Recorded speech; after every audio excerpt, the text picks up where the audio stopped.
And there it is there. So what happens is you're starting to do all this sort of stuff. And it's all rudiment based. You see, it's rudiment based. Like if I just took right, left, left, right, right, left. So right, left, left, right, left, left, right, left, left. Put it together with right, right, left. Mixed it up. Now this is continuity because I was doing this not long ago.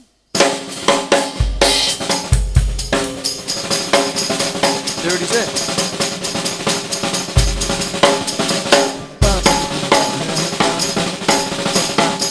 Oh.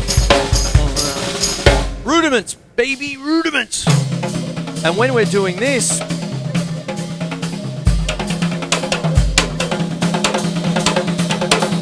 can you see the flams there? Kind of thing there. Now, I'm going to go a little bit more than just drum lesson here, I want to go a little bit on the idea of sound. Okay. Now I'm going to bring up Krzysztof Penderecki, who I did a tribute to a month ago. He was another famous muso that passed away this year. I was actually going towards Facechook. I nearly put up a post saying, I'm getting ready for Facechook Live tonight. Has any drummers died this week? You know, that unbelievable year. And for all sorts of reasons. And so what it is I'm going to bring up Krzysztof and all that. I'm going to bring up one of my other favourite composers, Edgard Varese, who was also Frank Zappa's favourite composer. And what they would do was coordinate sounds, okay? It was organisation of sounds and all that. So Penderecki was very famous for making his violinists soar through the middle of their instruments and stuff like that. So what would happen is that they would treat the instrument in a different way, right? Now, we know the snare drum as rudimentary and everything, and that's what I started with, and continuity-wise, Anzac Day a fortnight ago with presses and all that sort of business.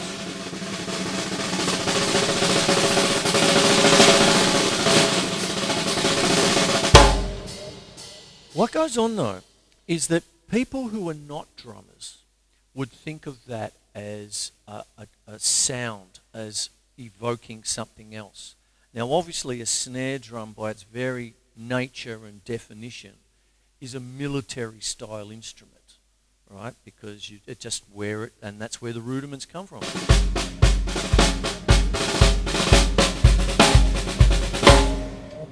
But when you take the snares off and just play it, you know, normal, it just becomes another tom-tom. When we bring it to other tom-tom,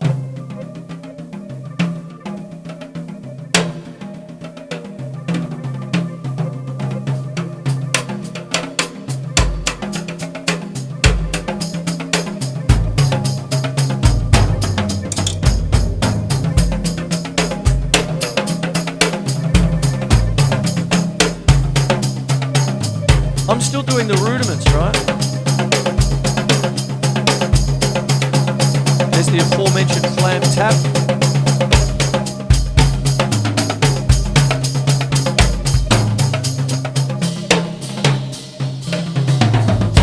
Now what would happen is that obviously becomes quite tribal, you know, in its nature.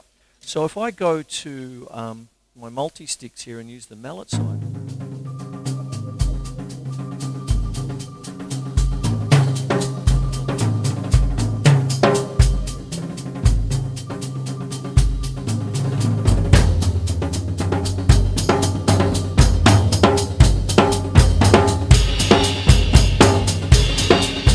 like Penderecki and Varese would think of this as a completely different thing because the very nature of a wooden tip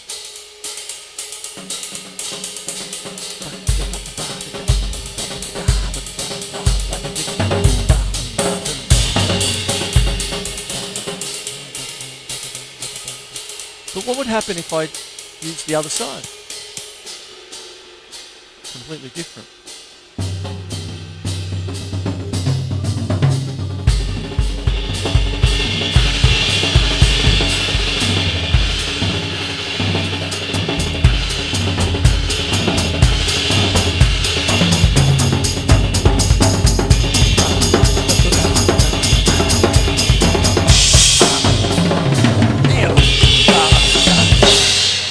So do you see, I'm using our material, our rudiments, everything that goes with that. But now I'm treating it completely differently because I'm off into the cosmos and all that. And like I always said, beware the man in the suit. People do this sober. Okay, so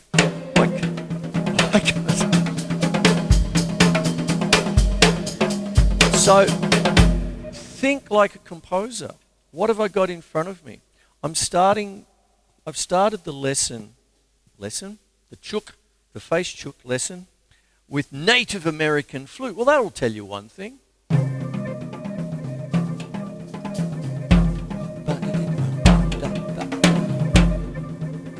Now, because I've got the hi-hat here, and I've got a hi-hat tambourine, a la John Bonham.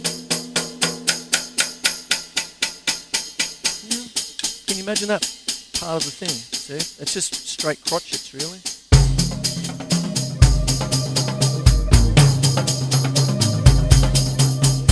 Now, what would happen if I brought the snares in, back in on the snare drum?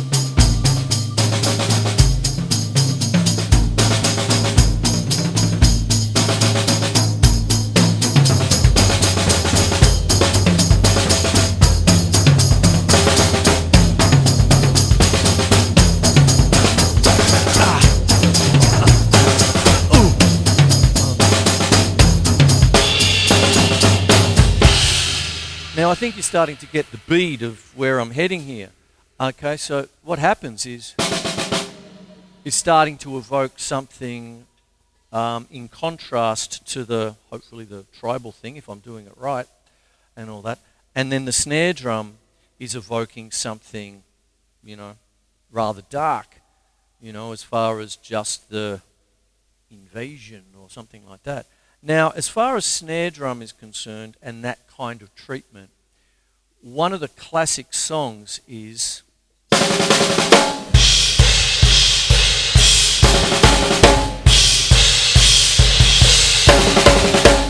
Machine Gun, Jimi Hendrix.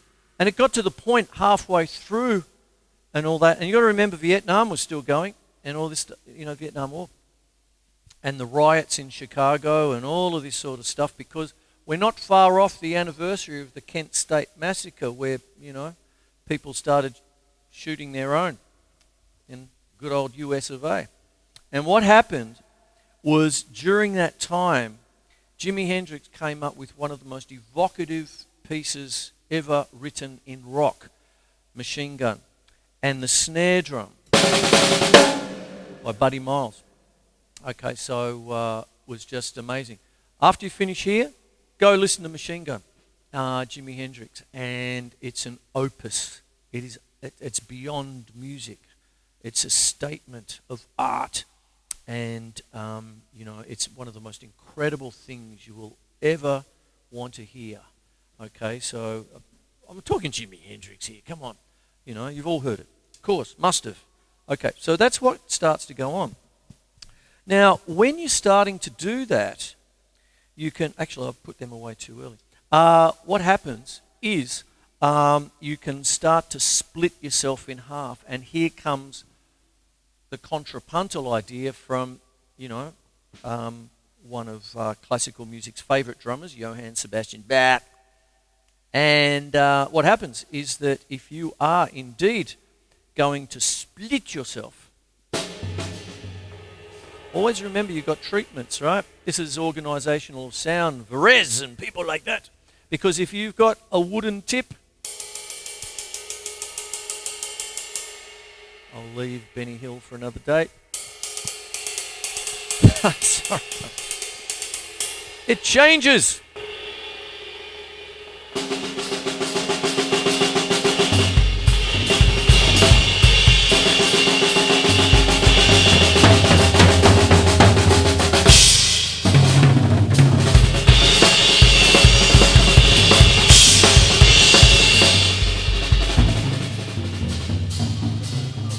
And I was going to talk about it.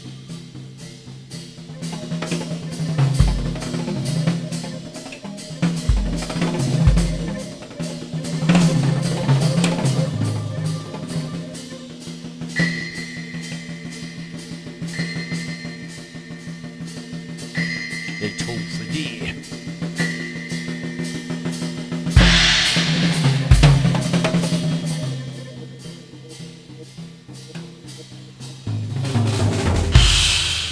Weird, huh? So that's what goes on with sound, you see. Now, we're also dealing with length of sound. One of the things that happens with we drummers is that we'll play a note and it's done, apart from the inherent ring, right? That's it, finished. But you can pluck a G string, and it goes bang forever. Try and get the feedback. Do the G string again, bang, it goes again, and there you go. So, and it, you know, whatever. And so what happens if you've got a plugged-in organ? You can just keep your finger on the trigger and it just goes for days, you see, until someone pulls the power, pulls the plug, mate. And that's what goes on there. So what goes on with this is that when drummers do this, we're not thinking fast. We're actually thinking semi-breaths. So it's 1, 2, 3, 4. 1, 2, lock the door. 5, 6, 7, 8. Who do we appreciate? That's what goes on. We're slow, you know, by very nature. So what goes on is that you can have different lengths of different things, you see. So what happens then, and I did promise I'd go across the hi-hat. So what happens is when you're dealing with nuancing different things and creating different music, I'm doing quite a classical thing here and all that, and talking about compositional techniques.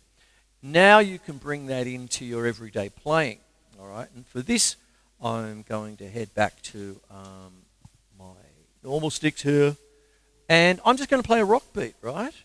And I want to talk about the hi-hat now and all the different applications. Now for this, I'm just going to play a basic rock beat, right?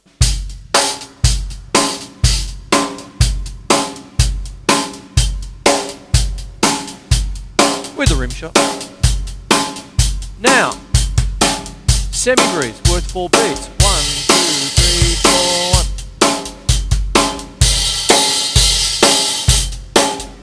1. Minim. Worth 2 beats. Crotches, 1 beat. Quavers. Now,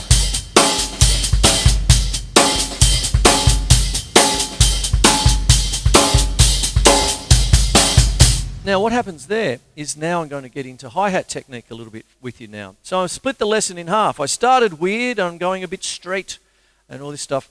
But what happens with that is that as soon as you get your hi-hat working, so many people, or at least when they're starting out, don't do much with the hi-hat at all, you know, all this sort of stuff. But I often say I'm a child of my time, okay, because coming up in the 70s and mentioning dear old Harold Ripper again, yet again, all that sort of stuff, an old jazzer from way back sort of stuff. So when you're playing rock beats, you've got to remember that, you know, like early 70s, you're still coming out of the 50s and 60s, and what's going on then was everything's quite ringy. You just have to listen to the easy beats, you know, and all this sort of stuff. And there's the cymbals going crazy, you know. So what happens is Harold always used to say, 2 and 4, son, 2 and 4. So maybe not the rim shot in those days.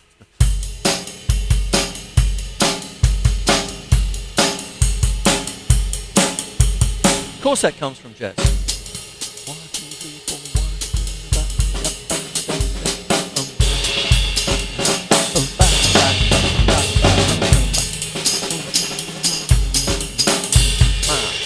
So what goes on then is then he would say, play them on all the crotchets, son. I'll be back in 10 minutes. Oh, there you go, mate.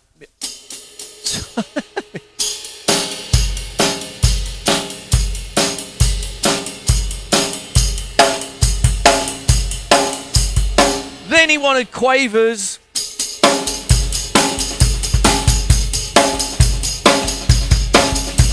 And there you have John Henry Bonham right there, right? Quavers.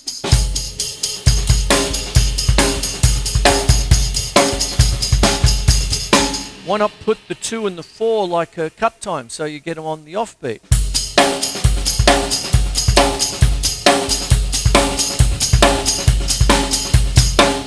what goes on with this is that if I played the basic beat, I won't do the rim shot.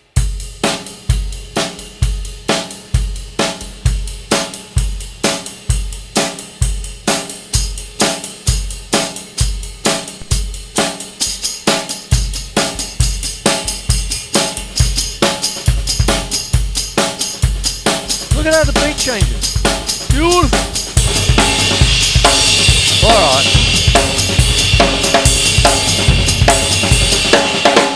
So what starts to happen is that this hi-hat can be a weapon of mass seduction, I tells you.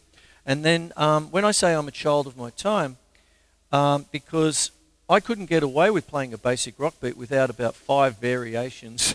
I'd be sitting there, trying to walk up. There it is there. Now what started to happen is that when I went across to things like 2 bass drums and stuff, because in the day, no such thing as a double kick, you needed to buy the extra bass drum, mate, and there you go. And when I got it home, the first thing I thought of, well, I've got to do kind of like how am I going to do this? That looking at my foot. You can't see it out there right now, but later on I'm going to put up dodgy odd sock cam and all that sort of stuff so you can see it, when I put it up later. And hopefully for Melbourne Musos, if Channel 31 is still on air by then, thank you current government and all that. But what goes on is that I just felt so much more comfortable coming off of a left foot start. So there's that. So I would just put my left foot on the left bass drum. And then, because I'd already had the...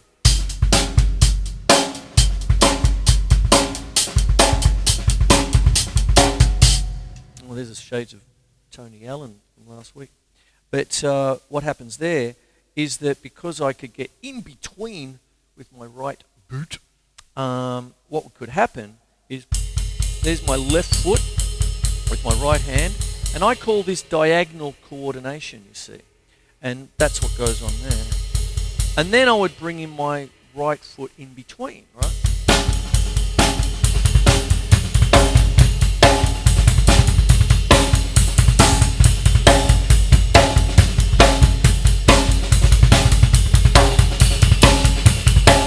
And that's something, I'm going to bring up a couple of drummers now because I try and reference everyone, okay? I honestly can't stand people who go, it's me, or me. I came up with this myself, me. I think, bullshit sort of thing. You've got to take everybody with you and the people you grew up with and all this sort of stuff, and the thing is, when I'm doing this stuff, if I'm going to do...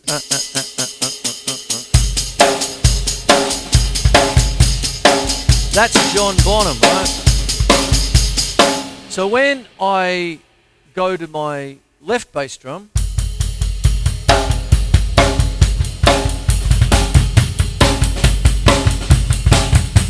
it's obviously a little bit better if when I had my old 20-inch bass drum over here, I put Doris here on Jenny Craig diet a little while ago, so I took a few bits away, and 2 bass drums, in fact, I took away. They're just behind the camera in the other room.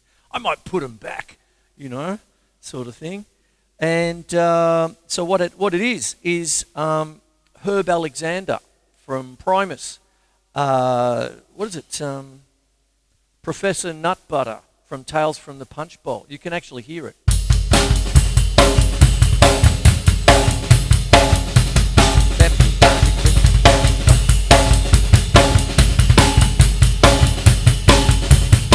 There it is there. And if you straddle... Hey, yeah.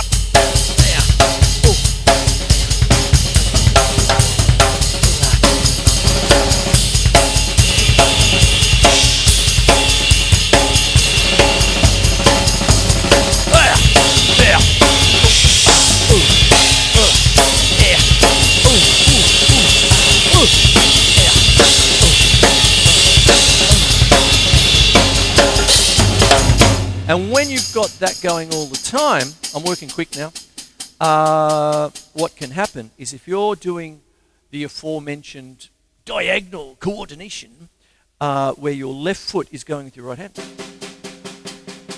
Therefore,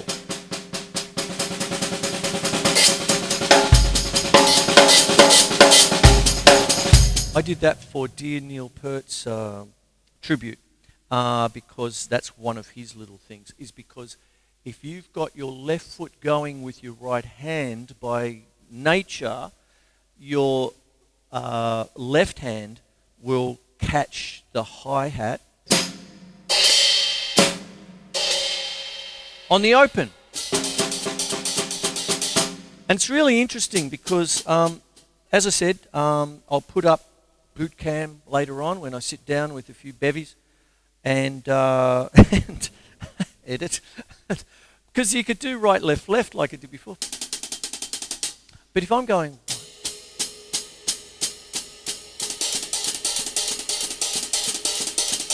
Can you see it's like... But you just have to nuance your boot. See?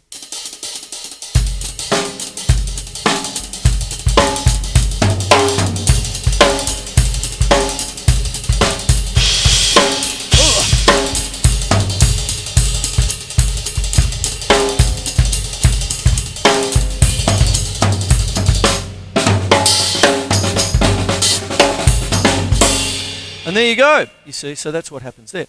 And so there's that kind of coordination thing. Now, that's a John Bonham little secret weapon, because when he's...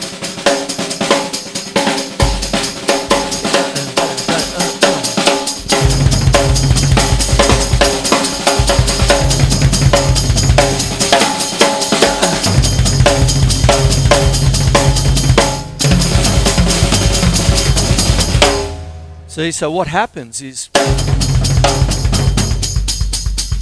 it's a single stroke roll with the left foot start.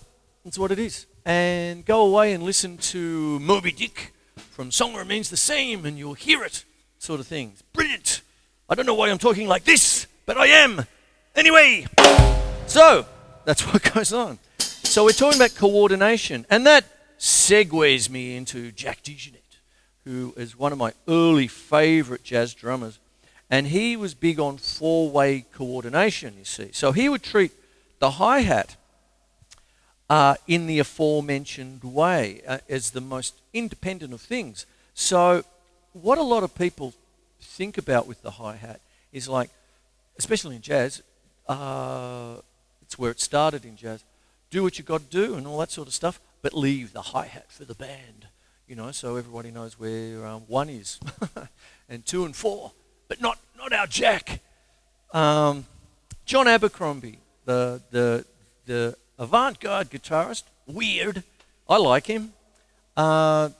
Did many an album with Jack DeJohnette, and he had a group with Jack DeJohnette and Dave Holland, who I love as a double bass player. And I got to roadie him in 1980. When I was a kid with my Ford XY wagon, and I got to drive him around the joint, and I kept asking him questions. I'm sure he got sick of me. But not even a photo together. That was in the days before selfies and shit. Anyway, it was just like, yeah, no worries, there it is. But John Abercrombie is famous with Jack DeJohnette, saying one of his quotes is, Jack DeJohnette's a great drummer. He's got a fantastic beat, if you can find it. There you go. So what happened is, if you're going to do this, why not?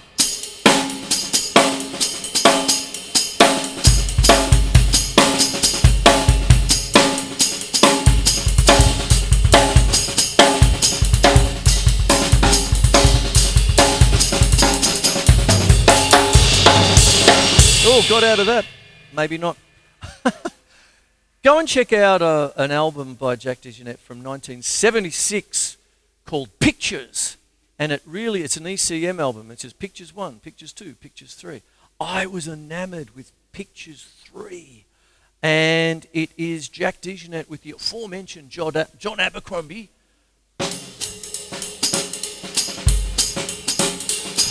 And I do believe there's a transcription of it in John Riley's Beyond Bebop drumming book, for those of you who have that perhaps in year 12 or something like that. But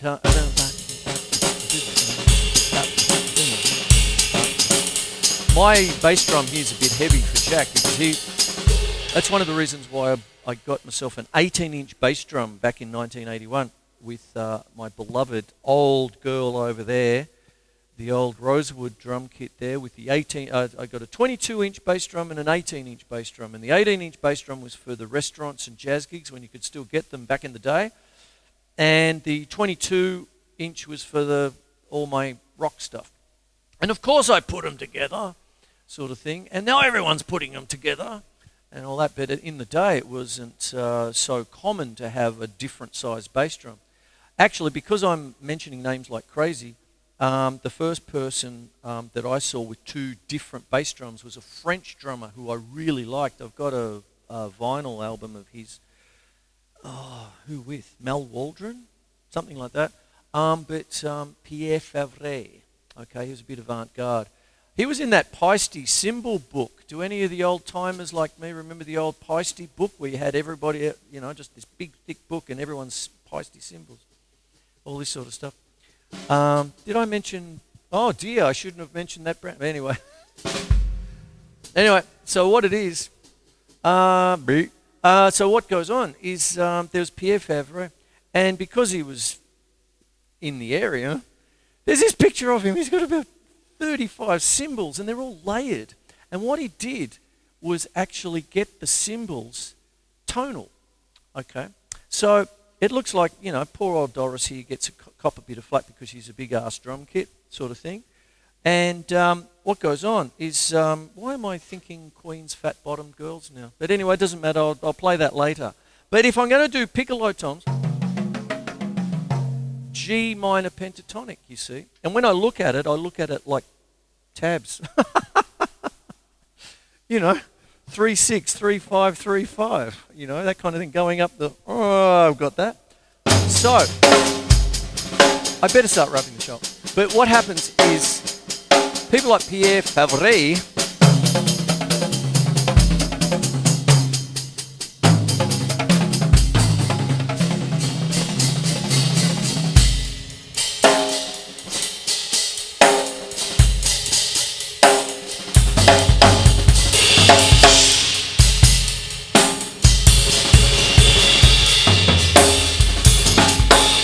would actually just sit there and be tonal as much as he can, that kind of thing.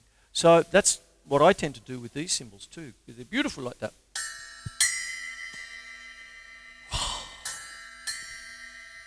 Yeah. Oh.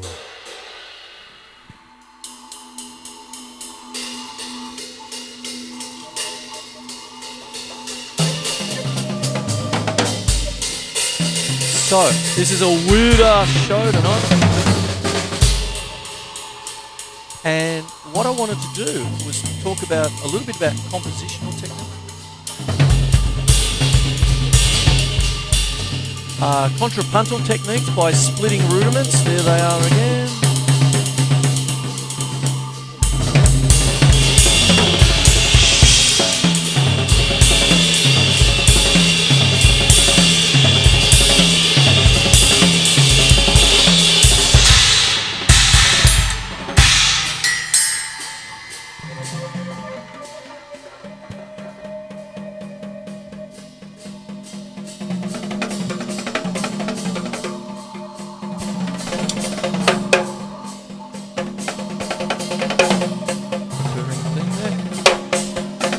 See that one? I've been doing that all night. That's another recurring thing.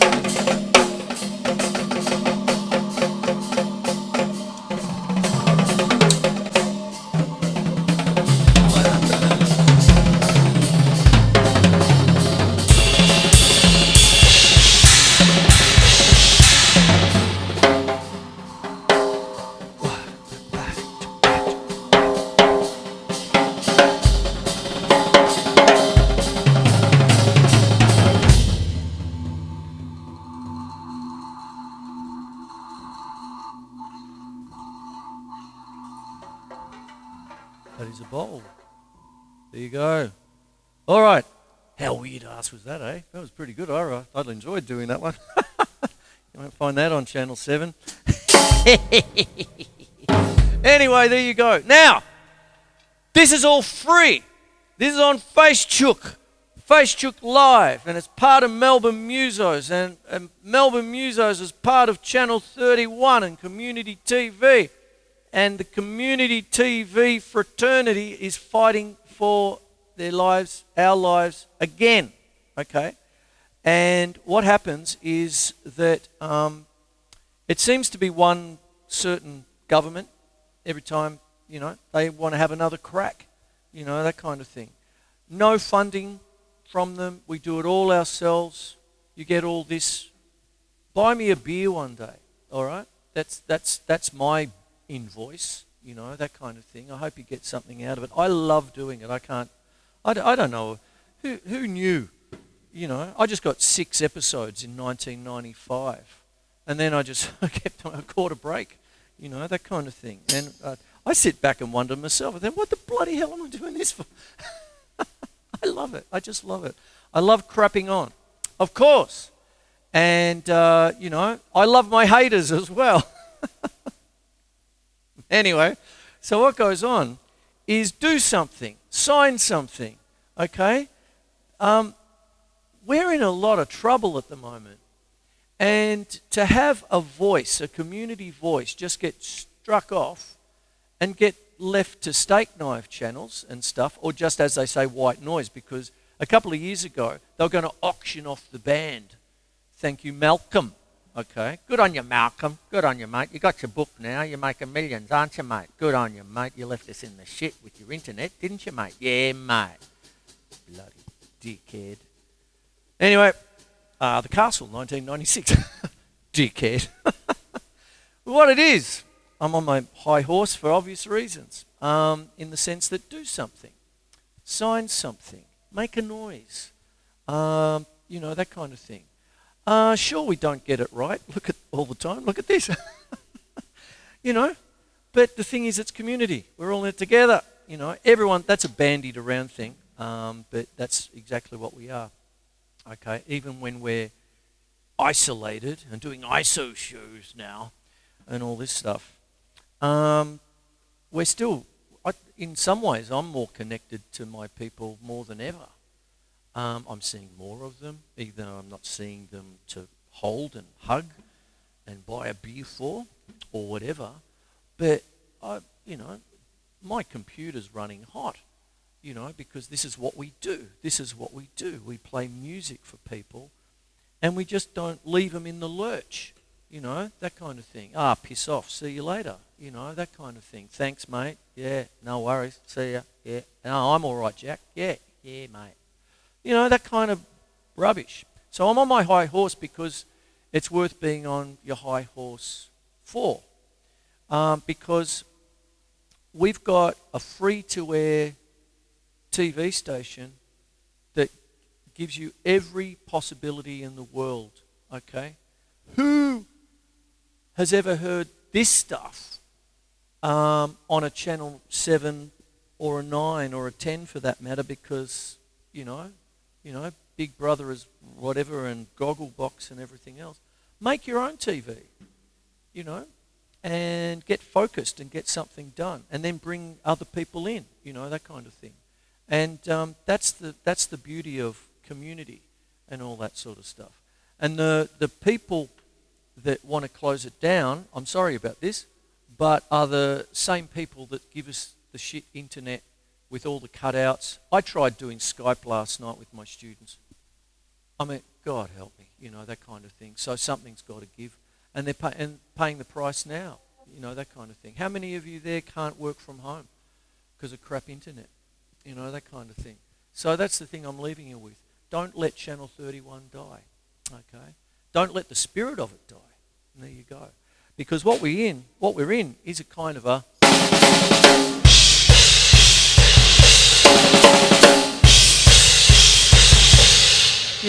machine gun tearing my station all apart. That kind of thing. Just cut the cords of communication one by one. Anyway, How was that for a diatribe? I'm off to get it. And I love you all. I want to send a cheerio to Ali Lee and Marcus and Magda and everybody, Scott and the remotes. Oh, I pinch myself to being asked to do things like Salisbury Hill, you know, and things like that. And we're all over the place, and we're just throwing clips at each other and doing it all remotely and all that. It's a wonder. And that's it. You work for it, and it works for you. I hope you got something out of tonight, as weird ass as what it was. And yeah, I love you all. Okay, all right. Take care. And I'm out of here with the weird ass stuff. And I'll see you all. I'll see you on Wednesday at 10 o'clock for Melbourne Musos, the ISO shows, is what I'm doing at the minute. And this will likely end up being one of the episodes further on down the track, if we still have a station to send the episodes to. So do something about that. If you like tonight, you got two things to do. Don't vote for the people that are pulling us apart, and support community TV and become a part of it, because you could be sitting right here. You know, think about it, with whatever you want to do, what your specialty is. Anyway, that's enough of my diatribe. And I'll see you all then, and later on tonight, maybe more tomorrow, I'll have the 4-camera shoot up so you can see boot cam and everything. Anyway, take care.